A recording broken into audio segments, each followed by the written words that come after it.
Welcome to the second topic in Management Information Systems 1, Management 2006. This unit or this topic will be based on the work system. Now remember from our last note that an information system comprises, and we have four parts of that equation: technology. That technology includes the hardware, the software, and the networking involved.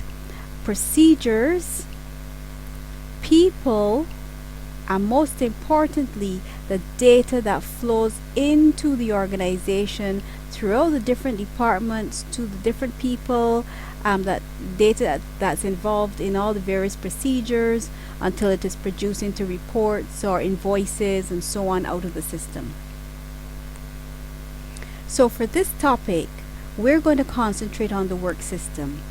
And the work system is really about taking a bird's eye view of the organization.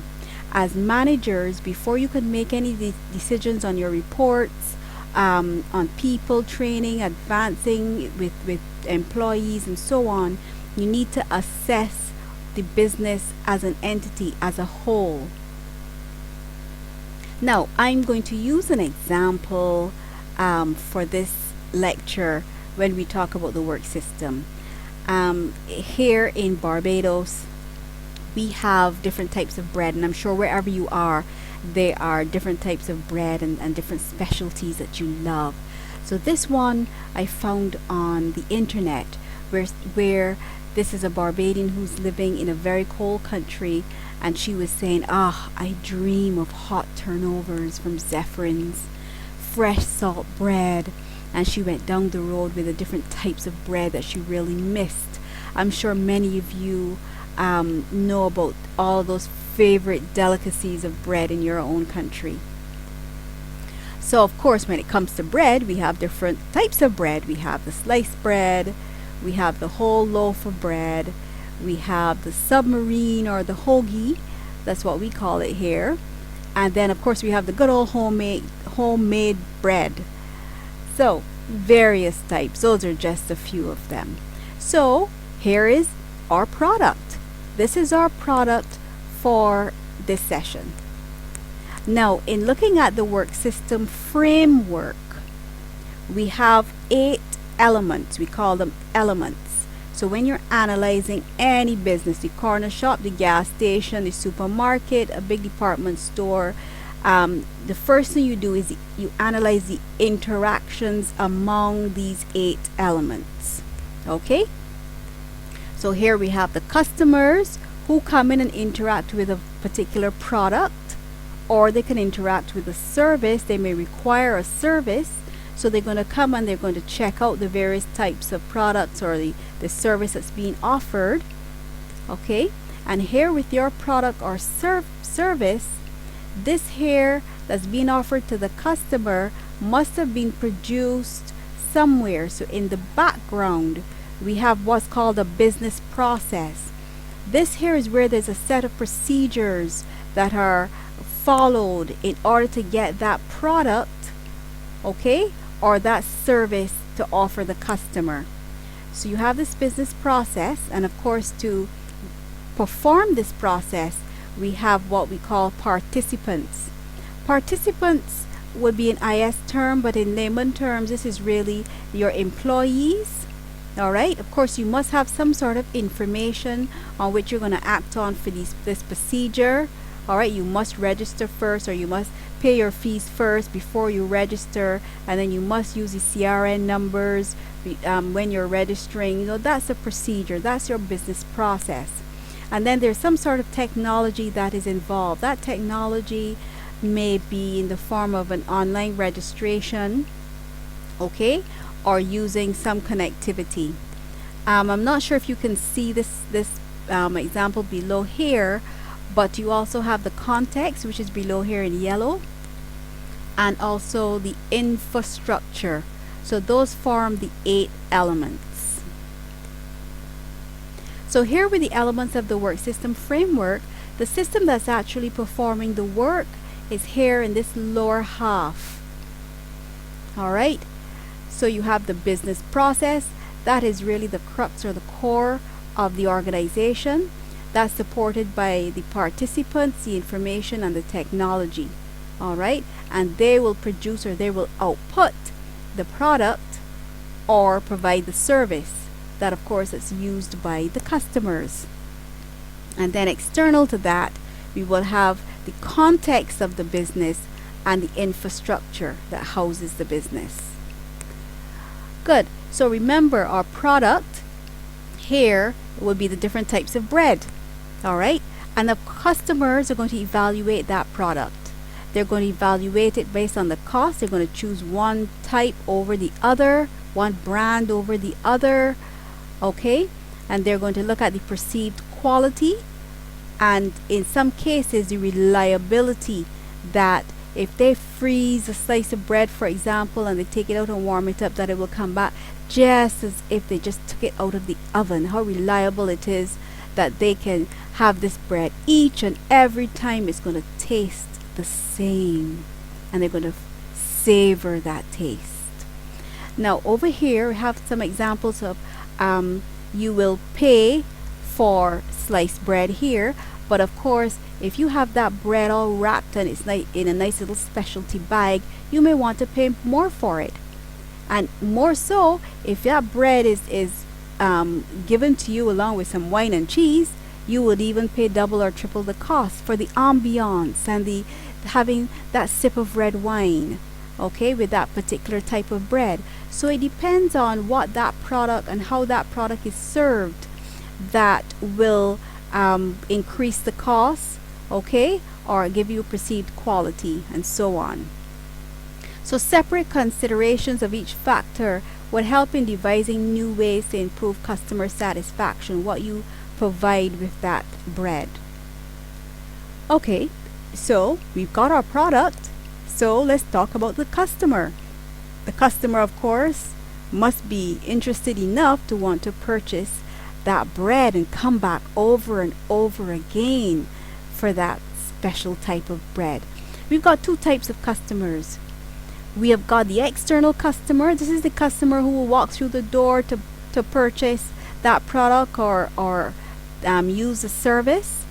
Okay, they're not associated with the business in any way. And then we have the internal customer. This is the customer who is also an employee, a participant. Remember that word? So they work in that business and that organization, but then they still come back and buy that product. So you may have a baker who will say, okay, let me go and buy a loaf of bread to take home for the evening. He becomes an internal customer.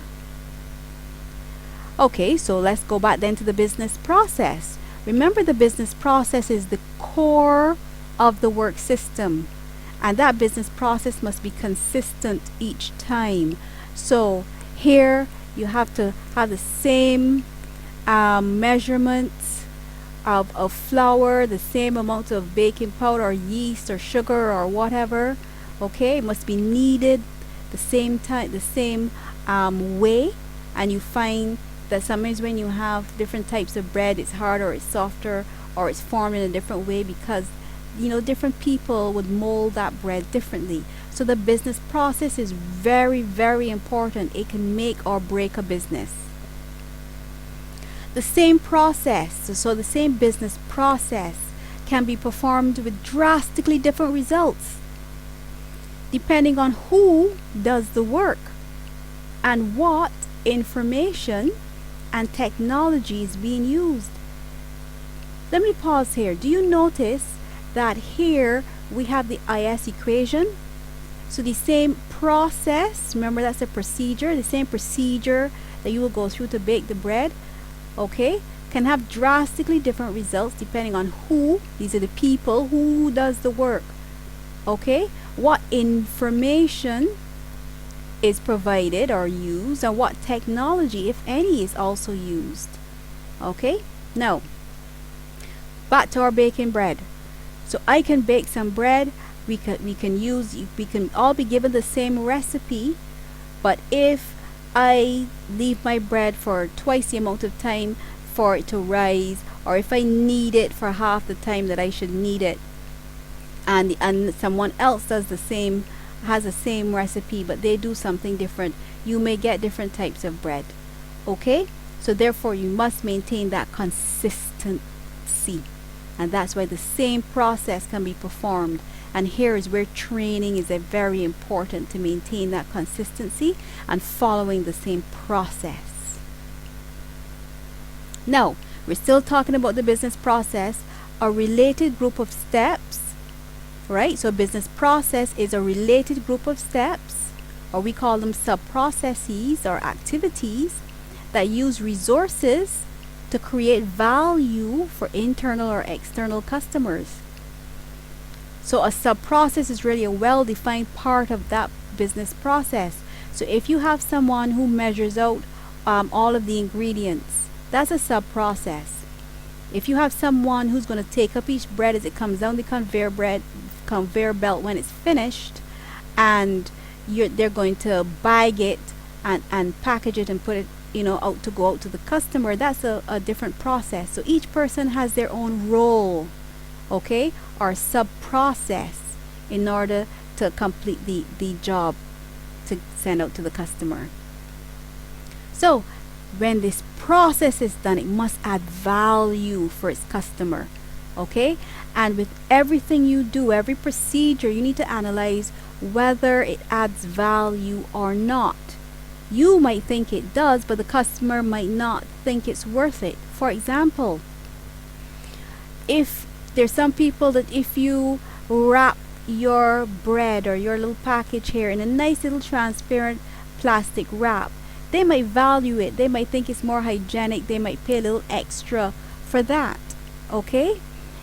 Then of course you have the different ties that go on the end of bread. Let me see if I can explain this. There's some types of bread or packages where you have a little long rectangular it is sticky on one side, and they just seal the end of the bread with it. They just take it and they pull it here, and you have to take a knife or something to open it or to break it so you can get in the package, but of course you can't use it back. All right. Some people may not like it, because then when they're finished, you gotta tie the roll the bread and tie it themselves.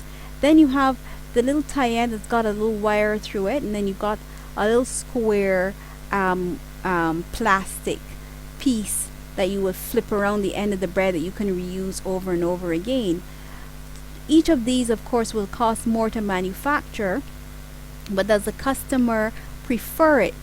So sometimes doing a little extra to please the customer is worth it, and it, in the long run, increases your sales. Within the last 10 years, I guess, I think you have had the requirement that you must place all the ingredients on your product.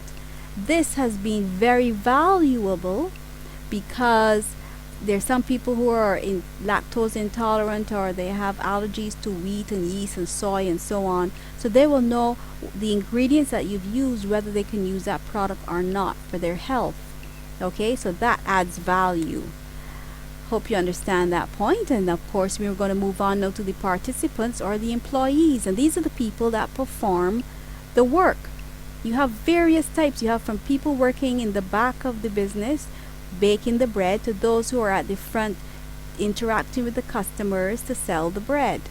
Okay, here these are the people taking the bread out and packaging it, while these are the ones who are actually kneading the bread. With participants, however, there's a special type where you can transform the customer into a participant. Okay, and this is done through self-service work systems.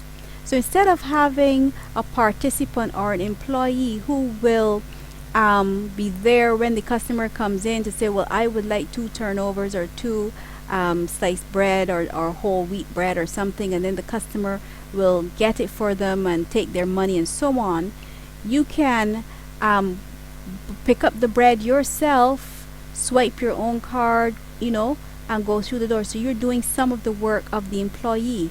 That's transforming customers into participants. You are now becoming a part employee of sorts, because you're doing your own business. You are doing most of the work that an employee would be doing. Other examples would be using an ATM machine. So in the banking system, a customer can become a participant by walking into an ATM and conducting their own business, making their own transactions. Websites such as Amazon, where you will look for your own product, order it, make your own payment, put in your credit card information, where you want your item to be delivered, okay, and all of that. You don't depend on anyone. So that is an example of a self-service work system. It may be beneficial to both the company and the customers because of it reduces the costs. Okay, you have less employees, and then of course you have better feedback. If you were to complain to an employee, it may not go further up the ladder. But if you are a customer and also a participant, you can complain directly to someone based on your experience, and you may get it dealt with faster. Let's move on to technology now. Technology has no impact unless it's used within a business process. So here in our example, if here with you have upper right screen here with a touch screen, if the employee or the participant is using the touch screen to place an order, they're using the technology. They're using this type of touch screen monitor. Or when they tap 3 loaves of bread or 3 loaves of whole wheat bread here, they're actually using the technology and the connectivity which goes in the back to tell them, okay, prepare those 3 bags of whole wheat bread. Down here with the drive-through, when you place your order, someone's in the background getting your order ready until you get to the drive-through. That's technology as well. And here we have a headset, microphone with speakers, and interacting with the customer. This is all used as part of the job. Now if you come to work and you have a headset and you're listening to your MP3 player and you're listening and singing your song as you do your work, as you bag some bread, then that is not part of the business process. Okay? Alright, so we've had 6 elements of the work system so far. So let's move on to those that support the work system, the context and the infrastructure. With the infrastructure, that's typically the physical infrastructure. That means the buildings, the car park, the dressing area, the kitchen, the oven area, the area where they're going to need the bread, where you store the flour and so on. Okay? However, the infrastructure also includes human infrastructure and information infrastructure. Alright? If I ask you here for one in the 8 elements here, and I ask you what's the infrastructure, however, you're going to mainly talk about the physical infrastructure unless I specifically ask you for the human or information infrastructure. Now with the human infrastructure, often less notice than hardware and software components, but it's equally important. Alright? With the human infrastructure, these are the people in the background that work to make sure the participants are doing their job to the best of their ability. And this may be through training, alright? It may be through ensuring that the monitor is working, the IT techs and so on who install the software, make sure the touch screen is working well, that when an order is placed, it is directed to the people in the back to fill the order. Alright?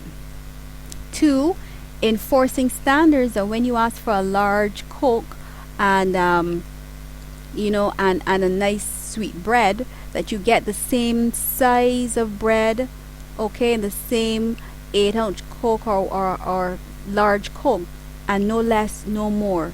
So consistency in the size of the bread each time is very important in enforcing standards. So that goes on behind the scenes to ensure that the customer is satisfied and that the product is of a good standard.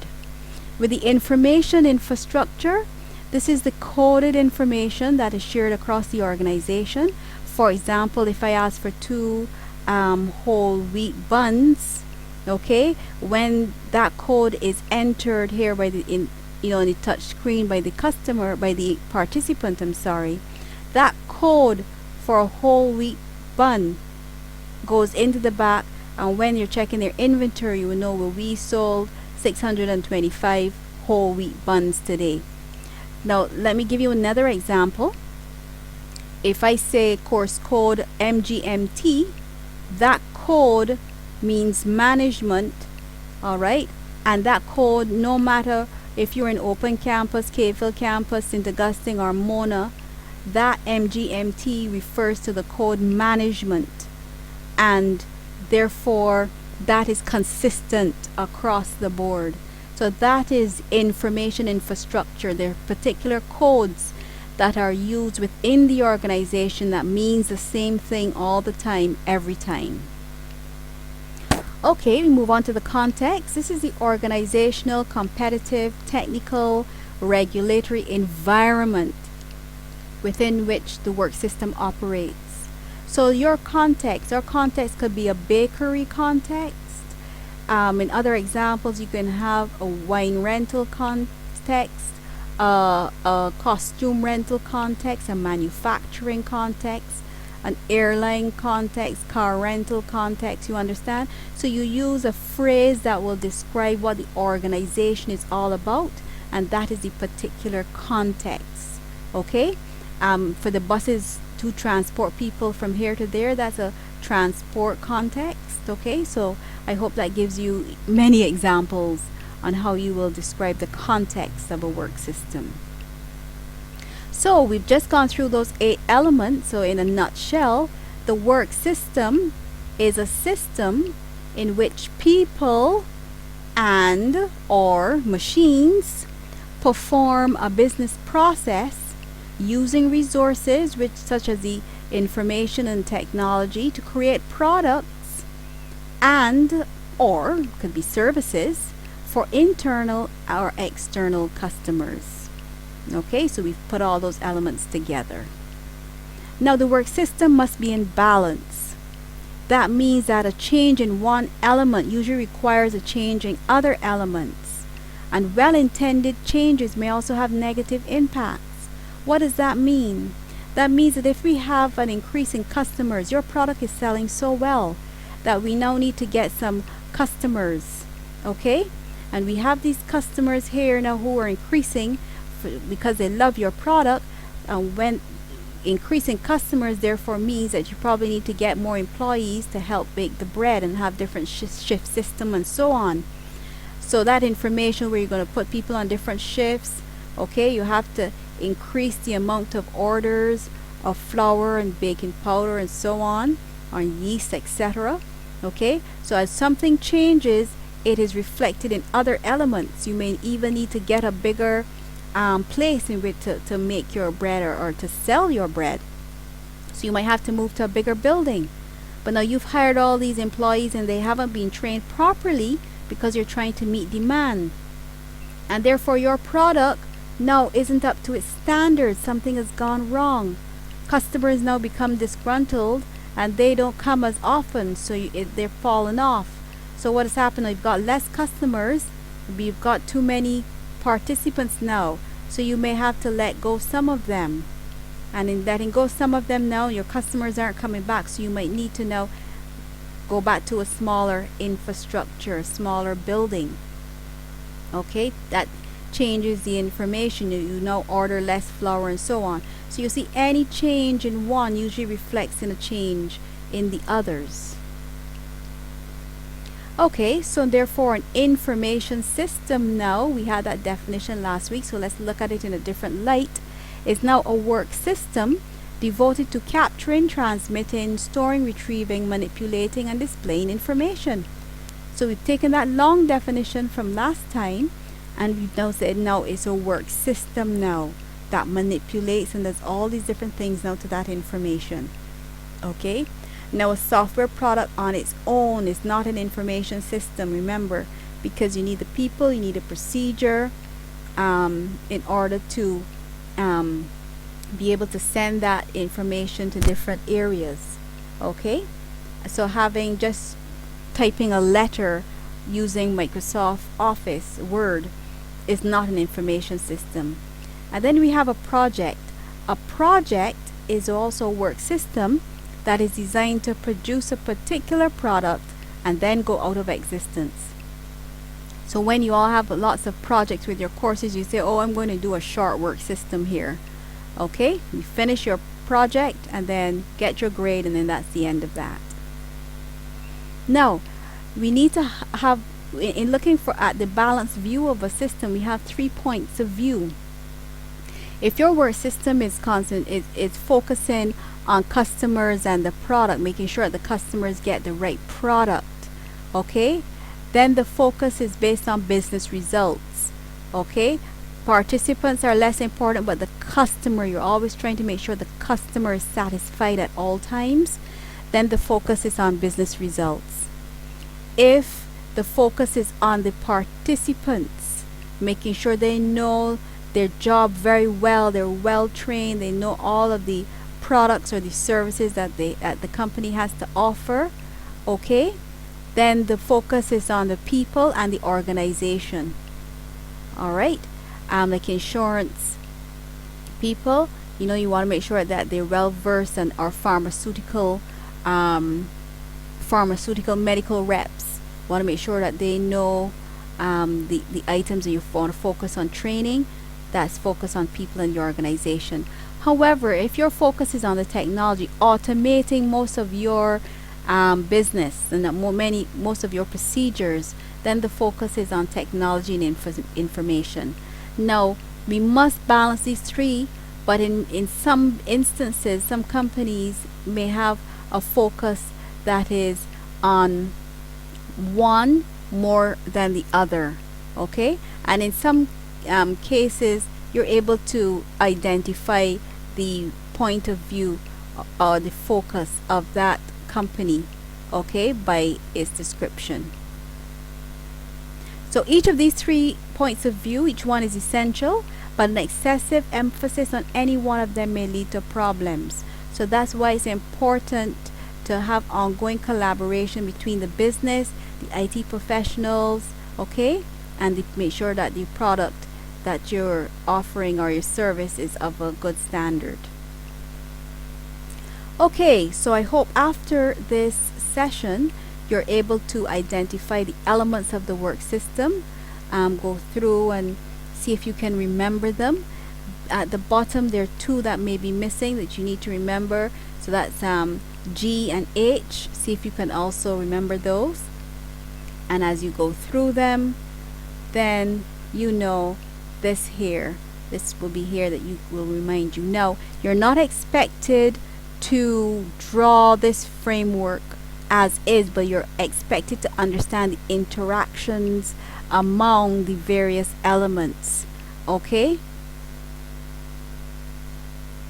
So I want to go through an example now. So for the exam, you may be given a scenario, and in this scenario, Letty's Costume Rentals is a newly opened costume rental business where the contact person is Letty Scott.